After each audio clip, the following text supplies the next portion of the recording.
विद्यार्थियों, मैं आपका बायोलॉजी टीचर विपिन गुप्ता फिर हाजिर हुए हैं एक नया वीडियो को लेकर। हम लोगों ने पिछली वीडियो में देखा था कोशिका के बारे में। आशा है कि तुम्हें समझ में आया होगा। आज जो हम लोग विषय में चर्चा करेंगे वो है उत्तक, पादप उत्तक, पादप उत्तक के प्रकार एवं उपाय।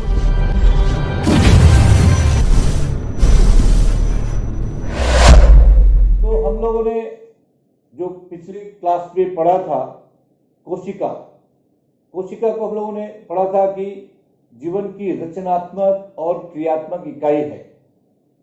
तो हम सभी जानते हैं कोशिकाएं, बहुत सारी कोशिकाएं मिलकर एक रचना बनाती है, उसको हम लोग उत्तक कहते हैं। बहुत सारे उत्तक एक अंग का निर्माण करते हैं और फिर बहुत सारे अंग मिलकर एक अंग तंत्र बनाते हैं और फिर अंग तंत्र, बहुत सारे अंग तंत्र मिलकर एक जीव की रचना होती है। ये बहुकोशीय जीव के बारे में बात कर रहे हैं।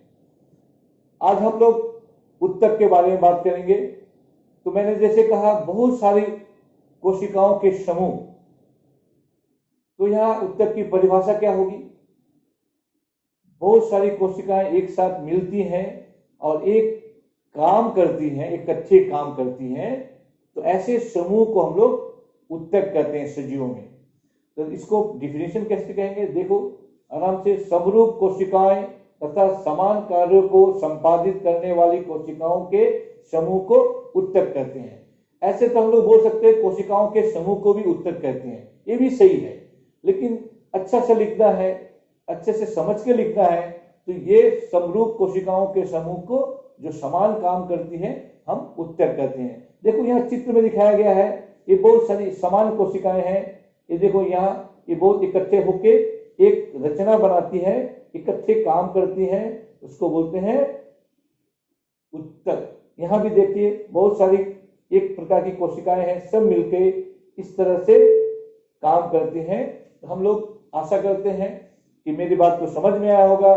तो समरूप कोशिकाओं के समूह को उत्तक कहते हैं, या समरूप कोशिकाओं तथा समान कार्यों को संपादित करने वाली कोशिकाओं के समूह को हम उत्तक कहते हैं। चलो आगे बढ़ते हैं हम लोग। आज हम लोग विषय है पादप उत्तक, पौधे का उत्तक, पौधों में पाए जाने वाला उत्तक। ये जैसे हम लोग पहले क्लास में बता चुके हैं कि पौधे की कोशिका अलग होती है, जंतु की कोशिका अलग होती है, ठीक उसी तरह पादप उत्तक की रचनाएं अलग होती है, कार्य अलग होता है, जंतु कोशिकाएं रचना और कार्य अलग होता है। आज हम लोग पादप उत्तक के बारे में नहीं, प्लांट टिश्यू के बारे में पढ़ेंगे। पौधे का शरीर का उत्तक एक विशिष्ट कार्य होता है। सभी उत्तक शीर्ष कोशिकाओं के समूह को विभाजित करने से बनने में सबसे जो शीर्ष भाग है और उसी के अनुसार फिर अनुकूलित हो जाती है, ढल जाती है और अलग अलग कामों में अपना संपादित करती है काम। अच्छा, अब आप पादप उत्तक के प्रकार, टाइप ऑफ प्लांट टिश्यू। पादप उत्तक के प्रकार, तो पादप के कार्य के अनुसार उत्तक के कोशिकाओं को विभाजन क्षमता के आधार पर, विभाजन की क्षमता के आधार पर, पौधों में कोशिकाओं की विभाजन क्षमता के आधार पर कोशिका उत्तक को हम लोग दो भागों में बांटते हैं। इंग्लिश में बोलते हैं मेरिस्टेमेटिक टिश्यू और परमानेंट टिश्यू।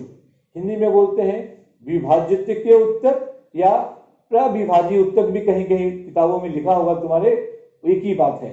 और परमानेंट मतलब स्थायी उत्तक। तो हम लोग उत्तक को विभाजन की क्षमता के आधार पर दो भागों में बांटते हैं, विभोज्यते के उत्तक यानी मेरिस्टेमेटिक टिश्यू, या इसको मेरिस्टेम भी कहते हैं, स्थायी उत्तक यानी परमानेंट टिश्यू। देखो यहाँ फ्लो चार्ट के अनुसार, देखो अच्छा से इसको याद कर लेने से, इसको अच्छी तरह देखना तो फिर समझ में आ जाएगा।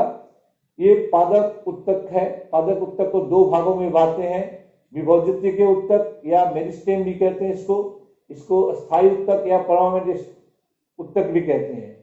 अब इधर आओ, विभोज्यते उत्तक तीन प्रकार का होता है। ये शीर्ष विभोजित उत्तक होता है, पार्श्व विभोजित उत्तक होता है, अंतर विभोजित उत्तक होता है, मतलब apical meristem lateral meristem, intercalary meristem इसे कहते हैं। इसको बार बार याद कर लेना। अस्थायी उत्तक को दो भागों में बांटते हैं, पहले सरल उत्तक और जटिल उत्तक। सरल उत्तक को तीन भागों में बांटते हैं हम लोग, मृदु उत्तक, स्थूलकोण उत्तक, दृढ़ उत्तक। इंग्लिश में बोलते हैं इसको पेरेन्काइमा, कोलेनकाइमा, स्क्लेरेन्काइमा। और जटिल उत्तक को हम जाइलम और फ्लोएम दो भागों में बांटते हैं।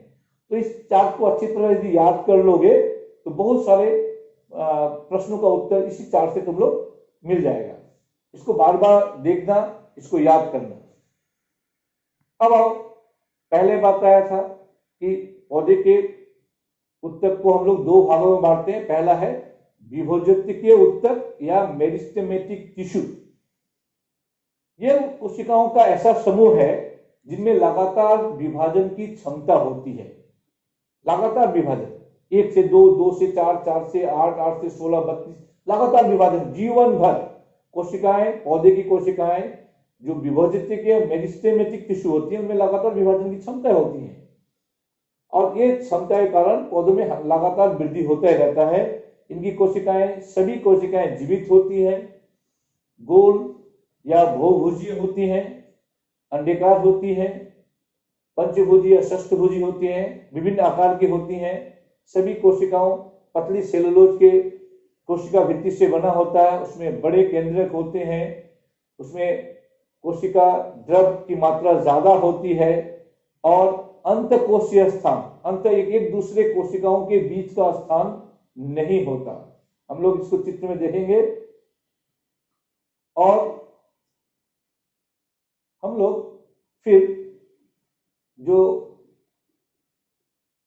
विभोजकीय उत्तक है, यानी मेरिस्टेमेटिक टिश्यू को स्थिति के अनुसार हम लोग तीन भागों में बांटते हैं। उपस्थिति, जहां जहां जिस पोजीशन पे पौधे के जहां जहां भागों में विभिन्न भागों में पाया जाता है, उस पोजीशन के अनुसार, उस स्थिति के अनुसार हम लोग तीन भागों में बांटते हैं। पहला है एपिकल मेरिस्टेम, लेटरल मेरिस्टेम और इंटरकैलरी मेरिस्टेम। हिंदी में बोलते हैं शीर्षस्थ विभाजितीय के उत्तक, पार्श्वस्थ विभाजितीय उत्तक और अंतर्वेशीय विभाजितीय उत्तक बोलते हैं। तुम लोग इनको याद कर लेना। जैसे देखो, शीर्षस्थ विभाजितीय उत्तक को है या एक ऊपरी भाग में, जड़ या तना के ऊपरी, हम लोग आगे चलेंगे, बात करेंगे। पार्श्वस्थ ये बीज वाले भाग में, चारों तने के चारों तरफ। और देखो फिर से शीर्षस्थ विभोजकीय उत्तक जो है एपिकल मेरिस्टेम, ये जड़ या तने के अग्रभाग में पाया जाता है, ठीक है। पार्श्वस्थ विभोजकीय उत्तक ये जो है लेटरल, इसके बीच में, तने के बीच में, जड़ों के बीच में ये पाया जाता है। और अंतर्वेशीय विभोजकीय उत्तक इंटरकैलरी मेरिस्टेम, जो बीच बीच में, तने के बीच बीच में या जड़ों के बीच बीच में पाया जाता है। ये जो भाग है इसको हम लोग, तो याद है, तो फिर हम लोग याद दिलाएं, फिर एक बार बोलें कि मेरिस्टेमेटिक टिश्यू जो है विभोजकीय उत्तक को हम लोग तीन भागों में बांटते हैं, एपिकल, लेटरल, इंटरकैलरी, मानी शीर्षस्थ, पार्श्वस्थ और अंतर्वेशीय। देखो अब शीर्षस्थ एपिकल मेरिस्टेम, इसको ये भाग यहां जो तुम दिखाई दे रहा है, यहां देख लो ना।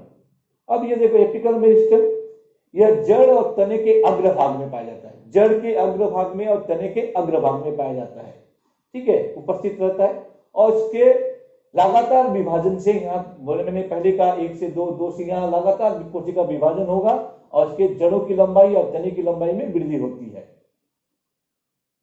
अंतर्वेशीय या अंतर्विष्ट विभोजकीय उत्तक इंटरकैलरी मेरिस्टेम, ये जो बीच में इंटरनोड, देखो गांठें होती है ना, गांठें तने की गांठों के बीच में, जड़ों के बीच में पाया जाता है। और ये अस्थायी उत्तक के बीच में पाया जाता है। ये पत्तियों के आधार पे, टहनियों के पर पे, ये दोनों में पाए जाते हैं और वृद्धि के अस्थायी उत्तक में परिवर्तित हो जाती हैं, जिससे तने की लंबाई में वृद्धि होती है इसकी ट्री। अब आओ तीसरा विभोजकीय उत्तक, पार्श्व विभोजकीय उत्तक लेटरल मेरिस्टेम।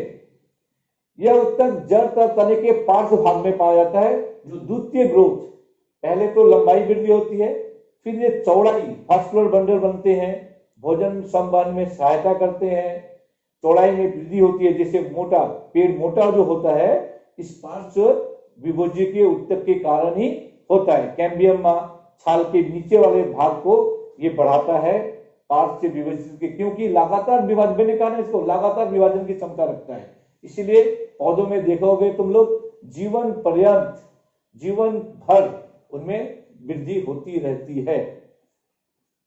अब आओ, हम लोग विभोजित उत्तक पढ़ लिए, विभोजित के 3 प्रकार पढ़ लिए। हाँ, अब अस्थायी उत्तक आते हैं। तो अस्थायी, हम लोग अस्थायी उत्तक कोशिकाओं की ऐसी समूह जिनमें कोशिकाएं क्या होती है, सजीव होती है या मृत होती है, सजीव होती है या मृत होती हैं, और इसमें वृद्धि, विभाजन की क्षमता कुछ काल के लिए या पूर्ण काल के लिए लुप्त हो जाता है, पूर्ण काल के लिए लुप्त हो जाती है, विभाजन नहीं होती। ऐसे उस कोशिका के समूह को हम लोग अस्थायी उत्तक कहते हैं। ये जो करता है ये प्राथमिक और द्वितीय, इसमें विभाज्य अस्थायी उत्तक कहते हैं।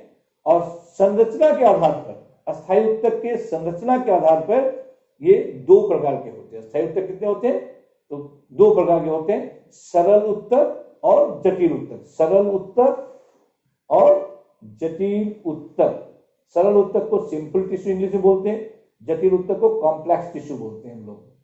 फिर एक बार, अस्थायी उत्तक कोशिकाओं की ऐसी समूह है जिनमें विभाजन की क्षमता कुछ काल के लिए या पूर्ण काल के लिए रुक जाती है। कोशिकाएं प्राय सजीव हो सकती हैं और प्राय निर्जीव भी हो सकती हैं। ऐसे कोशिकाएं के समूह को हम लोग क्या बोलते हैं, अस्थायी उत्तक कहते हैं। इस तरह की, इसमें कोशिकाएं पतली भित्ति वाली या मोटी भित्ति वाली, या इसमें केंद्र पाया जाता है या नहीं भी पाया जा सकता है, ऐसे कोशिकाओं को समूह को हम लोग अस्थायी उत्तक कहते हैं। अस्थायी उत्तक को संरचना के आधार पर हम लोग फिर 2 भागों में बांटते हैं, सरल उत्तक और जटिल उत्तक। चलो आगे देखते हैं। अब सरल अस्थायी उत्तक। सरल अस्थायी उत्तक, सरल जैसा नाम है, सरल अस्थायी उत्तक, जैसा कि नाम है, बिल्कुल समान रूप, समरूप कोशिकाओं के समूह को जिसकी उत्पत्ति, रचना, आकार, प्रकार, कार्य एक होता है। कोशिकाओं की ऐसी समूह समरूप कोशिकाओं का बना होता है, निम्न प्रकार का होता है। 3 प्रकार का होता है, मृदोत्तक माने पैरेन्काइमा, स्थूल कोण उत्तक कोलेनकाइमा, दृढ़ उत्तक स्क्लेरेनकाइमा। अब देखो, हमने कहा आकार एक उत्तक है, पैरेन्काइमा है, इसमें देखो एक ही आकार की कोशिकाओं का समूह है, ये भी एक ही आकार की कोशिकाओं का समूह है। ये एक ही आकार के कोलेनकाइमा, एक ही आकार की कोशिकाओं का समूह, यहाँ भी एक ही आकार की कोशिकाओं का समूह है, यहाँ भी एक ही। तो कोशिकाएं अलग अलग हैं, इसके कारण यह होता है, 3 प्रकार का होता है, पैरेन्काइमा, स्थूल कोण, मृदोत्तक, स्थूल कोण उत्तक और दृढ़ उत्तक। अब आओ, कोई पैरेन्काइमा या मृदोत्तक, ये सरल अस्थायी उत्तक का पहला भाग है।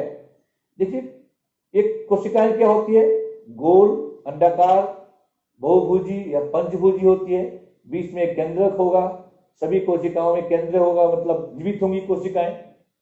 केंद्रक का होने का मतलब है कोशिकाएं जीवित है, और उनमें अंतःकोशीय स्थान पाया जाता है। देखो, एक कोशिका के बीच में दूसरे कोशिका के बीच में गैप है, इसको बोलते हैं इंटर सेलुलर स्पेस, ये पाया जाता है।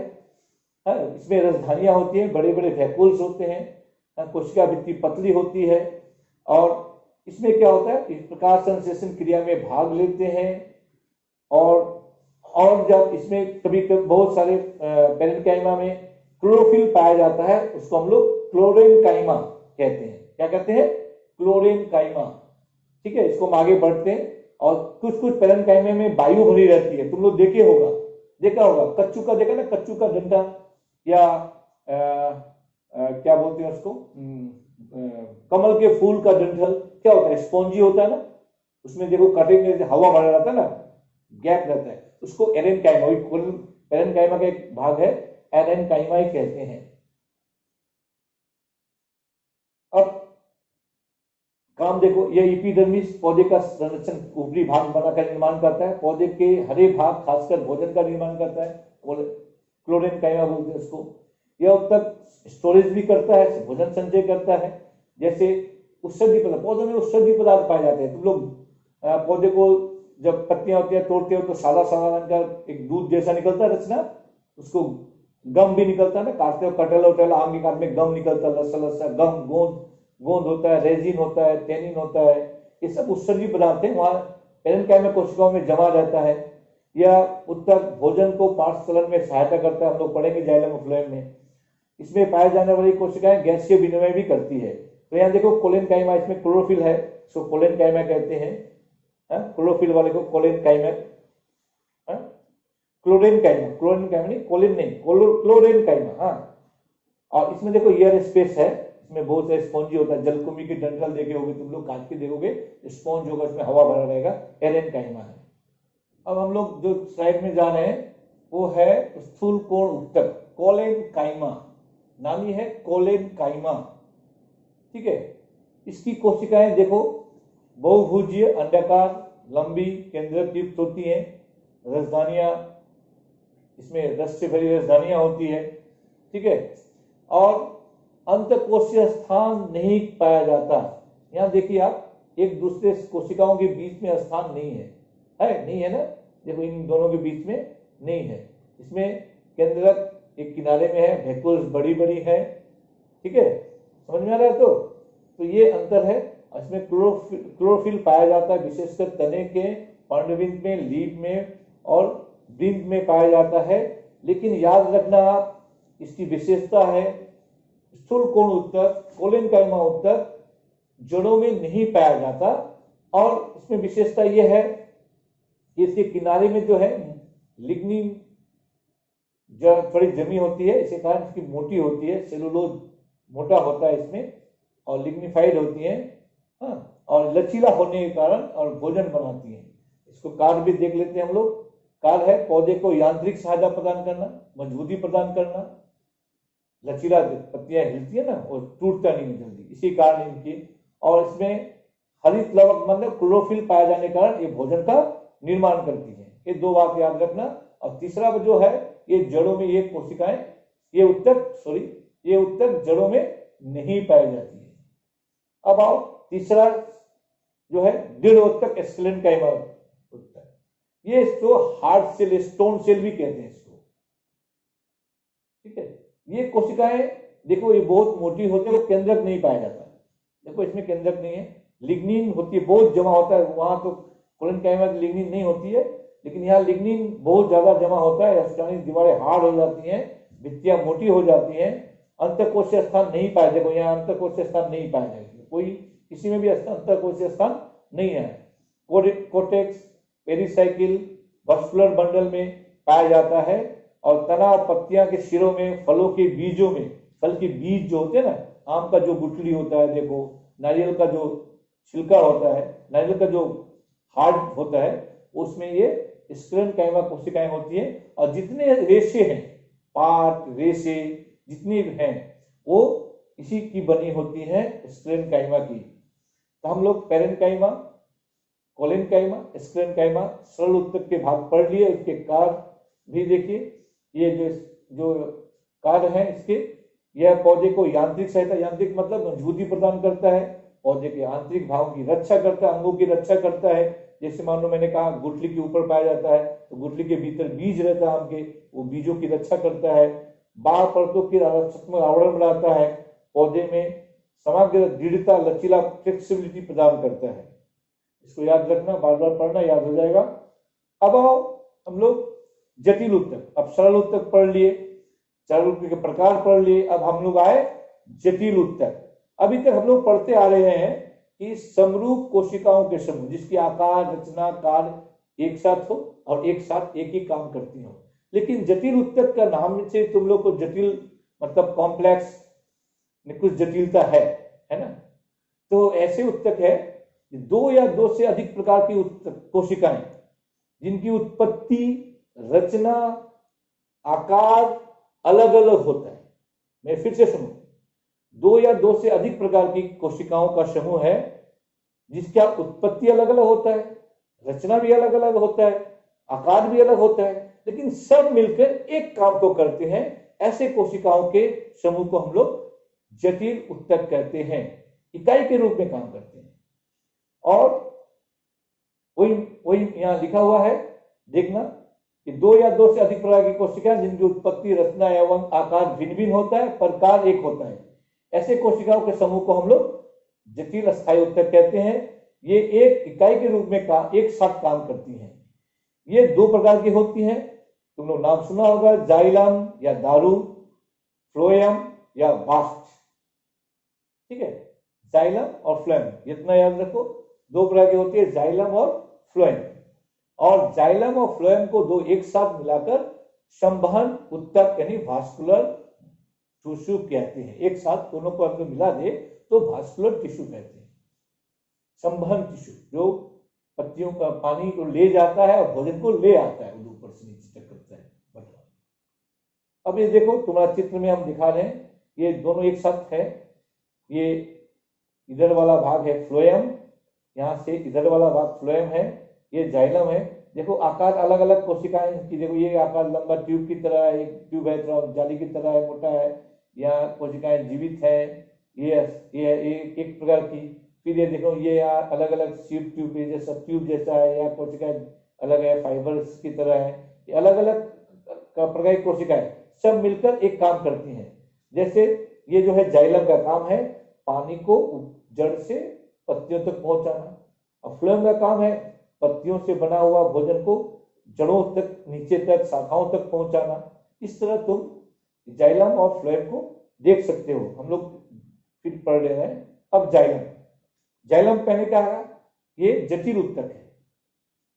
जटिल ऊतक में बताया था विभिन्न प्रकार की कोशिकाएं जिनकी उत्पत्ति, रचना, आकार अलग अलग होता है, सब मिलकर एक काम करती हैं। जाइलम का काम हमने बताया था कि ये देखो पिछला स्लाइड में, ये जो जाइलम का काम क्या है, पानी को ऊपर तक पहुंचाना, एक ही काम है। और मजबूती प्रदान करना, खाट प्रदान करना एक काम है, लेकिन सब मिलकर काम करती हैं। ये जो है इसमें जाइलम जो है 4 प्रकार की कोशिकाओं का बना होता है, tracheids, vessels, xylem fibre, xylem parenchyma, वाहिकाएं, जाइलम तंतु, जाइलम ऊतक। जाइलम इसको पेरेन्काइमा बोलते हैं, जाइलम मृत्यु ऊतक होगा यहाँ। हाँ, यहाँ जाइलम मृत्यु ऊतक होगा, पेरेन्काइमा। जाइलम ऊतक लिखा हुआ है, थोड़ा सा संभाल देना, मृत्यु ऊतक होगा, समझे, मृत्यु ऊतक होगा। तो देखो यहाँ जाइलम जो है, ये जाइलम पेरेन्काइमा है, यहाँ जाइलम मृत्यु ऊतक बोलते हैं। एक लाइन में, एक लंबा लाइन में देखो इसमें कोशिकाएं हैं।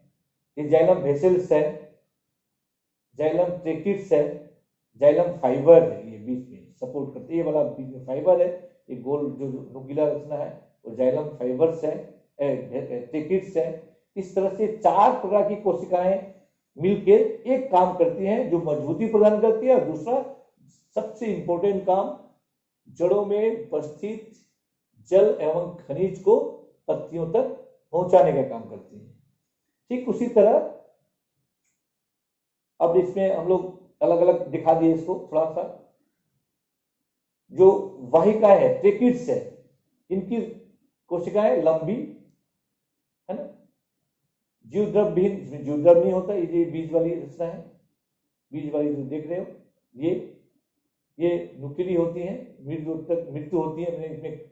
इसमें ये जो है साइटोप्लाज्म या नहीं होता, लिग्निफाइड होती है, मजबूत होती है। वाहिकाएं वेसल्स जो है इनकी कहते हैं मृत्यु और लंबी नली के आकार के होती है। वेसल्स जो है ये लंबी नली के कारण पानी ऊपर जाता है। जाइलम तंतु ये लंबे नुकीले इसी तरह होते हैं, ये फाइबर्स हैं, ये फाइबर जाइलम तंतु है। हाँ, और मुख्य रूप से यांत्रिक शक्ति को प्रदान करता है, उसको सपोर्ट करता है, सपोर्ट देता है, सहारा प्रदान करता है। और जाइलम मेरुदूत तक, वहां मैंने बताया था जाइलम मेरुदूत तक है, ये पेरेन्काइमा का समूह है जिसको सपोर्ट करता है, सहायता प्रदान, भोजन संग्रह करता है, इनको सहायता प्रदान करता है, हेल्प करता है। ठीक उसी तरह फ्लोएम भी एक प्रकार का जटिल ऊतक है। लोग होते थे जटिल ऊतक 2 प्रकार होते, जाइलम और फ्लोएम। ठीक उसी तरह जाइलम की भांति तने, पौधे, पत्तियों में सब पाया जाता है। यह भोजन का स्थानांतरण करता है। स्थानांतरण का मतलब जहां भोजन बनता है वहां से वो फिर डिवाइड करके विभिन्न भागों तक ले जाता है, वितरण करता है विभिन्न भागों में, जड़ों तक। ये भी जब जटिल उत्तक है तो विभिन्न प्रकार की कोशिकाएं होंगी।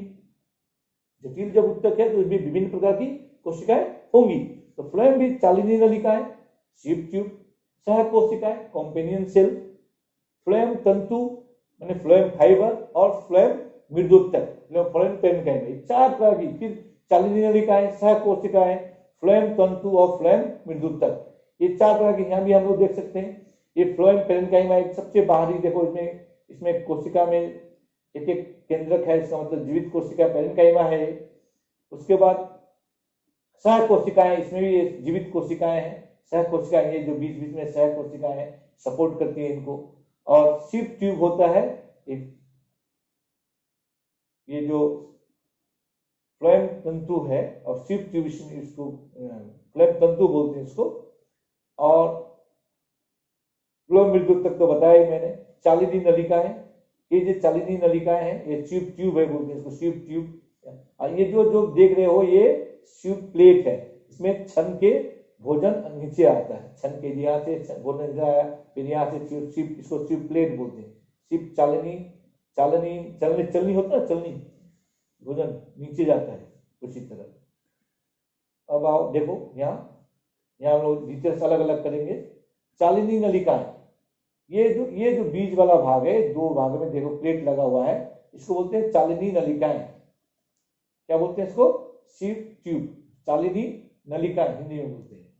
ये लंबी बेलनाकार होती है, 2 कोशिकाओं के बीच में छिद्रयुक्त होता है, सीप प्लेट बोलते हैं इसको, चालनी पट्टी बोलते हैं, जैसे चालनी चटनी होता है ना, चटनी, उसी तरह ये लगा होता है, यहाँ से छन के भोजन नीचे की तरफ जाता है।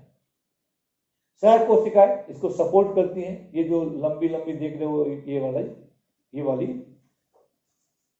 ये जो यहाँ से यहाँ ऐसे है, ये है सह कोशिकाएं, कॉम्पेनियन सेल।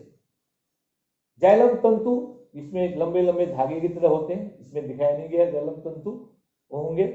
और जाइलम पेरेन्काइमा, ये जो बाहर जो देख रहे हो पेरेन्काइमा कोशिकाओं के समूह, इसको बोलते हैं जाइलम पेरेन्काइमा। ये जीवित होती है और भोज्य पदार्थ का संवहन करती है और संवहन करने में सहायता करती है। ये तो हो गए उत्तक के बारे में। तो हम लोगों ने पौधे का उत्तक पढ़ा, पौधे के उत्तक हम लोगों ने फिर एक बार रिवाइज करते हैं हम लोग। देखो थोड़ा ये, पादप उत्तक पढ़ा। पादप उत्तक हम लोग 2 भागों में, पेरेन्काइमा और परामेन माने विभोजित के उत्तक और अस्थायी उत्तक। विभोजित के उत्तक और अस्थायी उत्तक। विभोजित उत्तक हम लोग 3 भाग पढ़े, apical meristem, lateral meristem, intercranial meristem, शीर्ष विभोजित के उत्तक, पार्श्व विरोधी उत्तक, अंतवेशी विरोधी उत्तक। उसी तरह स्थायी उत्तक को हम लोग पढ़े, ये 2 प्रकार का होता है, सरल उत्तक और जटिल उत्तक। सरल उत्तक 3 प्रकार का होता है, मृदु उत्तक, स्थूलकोण उत्तक, दृढ़ उत्तक, और जटिल उत्तक 2 प्रकार का होता है, जाइलम और फ्लोएम। आशा है तुम लोग इसको समझ गए होंगे। फिर एक चैप्टर, 1-2 चीजें हैं, मैं उसको पढ़ाता हूँ, देखो उसको। ऐसे तुम लोग के कभी कभी क्वेश्चन आता है इसमें, वार्षिक वलय, इसी में आता है वार्षिक वलय। ये जो तुम लोग देखे होंगे, ये लकड़ी का टुकड़े को काटते हो ना ऐसे, एक लॉक, लकड़ी के लॉक को, गट्ठे को काटते हो ऐसे, ये रचनाएं देखते हो तुम लोग, देखते हो ना? हाँ, इसको बोलते हैं एनुअल रिंग। ये क्या होता है कि किसी भी स्थान पर वर्ष के ऋतुओं के जलवायु के क्रमिक परिवर्तन के कारण कैम्बियम सक्रियता परिवर्तन होती है। बसंत ऋतु में बसंत ऋतु में सबसे ज्यादा पानी रहता है, वहां ज्यादा बड़े पौधे देखो बढ़ते हैं वो, और फिर एक ऋतु में, एक साल में एक रिंग का निर्माण करते हैं। इस तरह एक साल में एक रिंग होता है, फिर दूसरा साल में दूसरा रिंग होता है, इस तरह मोटाई बढ़ती जाती है, और इसी को हम लोग एनुअल रिंग कहते हैं। क्या कहते हैं? वार्षिक वलय। एक वर्ष में एक वलय बनता है, रिंग बनता है, इसको वार्षिक वलय होते हैं। छाल के नीचे से शुरू होता है और लगातार बढ़ते जाता है। ये सबसे पहला वलय है, नया वलय नीचे बनते जाएगा और ये पीछे हटते जाएगा। इसको हम लोग गिन कर देखो, इसको गिन कर हम लोग इसकी उम्र का पता लगा सकते हैं। ठीक है, एक तो और मजेदार बात है कॉर्क। तुम लोग देखा है पहले, कभी तो नहीं देखे होंगे मेरे ख्याल से तुम लोग। कॉर्क एक कॉर्क है, मैंने इसका जिक्र किया था कि कोशिका में, कि रॉबर्ट हुक ने इसको ही काटकर अपने बने हुए माइक्रोस्कोप से दिखाया था। तो और उसने उसको देखा था कि मधुमक्खी के छत्ते की तरह होता है, उसने सेल का नाम दिया था इसी कॉर्क को काट के। ये कैम्बियम के नीचे होता है, छाल के नीचे कैम्बियम होता है, नरम होता है। इसको इस तरह से क्यूरिकस शुगर ये पौधे से होता है, इसको निकाला जाता है और इस तरह बोतल के ढक्कन को बनाया जाता है। तो आशा करते हैं तुम लोग को समझ आया होगा और मजे भी आए होंगे। लेकिन मैं ये वीडियो के माध्यम से तुमको कहना चाहता हूँ, अभी तुम लोग इसको पढ़ना, फिर किताबें पढ़ना, उसका क्वेश्चन आंसर करना। यदि क्वेश्चन आंसर में कहीं समझ में नहीं आए तो मैं हाजिर हूँ, मैं हूं ना।